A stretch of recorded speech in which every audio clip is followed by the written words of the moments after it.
আপোনালোকে দেখিছে যে আমাৰ প্ৰধানমন্ত্ৰী ডাঙৰীয়াৰ প্ৰচেষ্টা আজি আমি নতুন দিল্লী পৰ্যন্ত বডোফা উপেন্দ্ৰনাথ ব্ৰহ্মৰ প্ৰতিমূৰ্তি নিৰ্মাণ কৰিছো।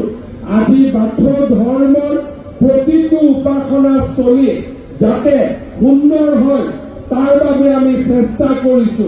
ব্ৰহ্ম সমাজৰ প্ৰতিটো অনুষ্ঠানতে মই গৈছো, কাৰণ মই বিশ্বাস কৰোঁ যে আমি একেলগে থাকিলেহে দূৰৰ পৰা অহা অতিথিসকলক আমি বিদায় দিব পাৰিম, আৰু নহলে আমাৰ বৰঘৰটো এটা এটাকৈ লৈ যাব, একোৱে নাথাকিব, না ভাষা থাকিব, না জাতি থাকিব, না সংস্কৃতি থাকিব। আৰু সেইকাৰণে মই আকৌ বাৰে বাৰে কৈছো যে বড়োলেণ্ডত কোনো দ্বিতীয় শ্ৰেণীৰ নাগৰিক নহব, সকলোৱে প্ৰথম শ্ৰেণীৰ নাগৰিক হ'ব লাগিব। আৰু সেই উদ্দেশ্যে ভাৰতীয় জনতা পাৰ্টীয়ে এই নিৰ্বাচনত প্ৰতিদ্বন্দ্বিতা কৰিছে।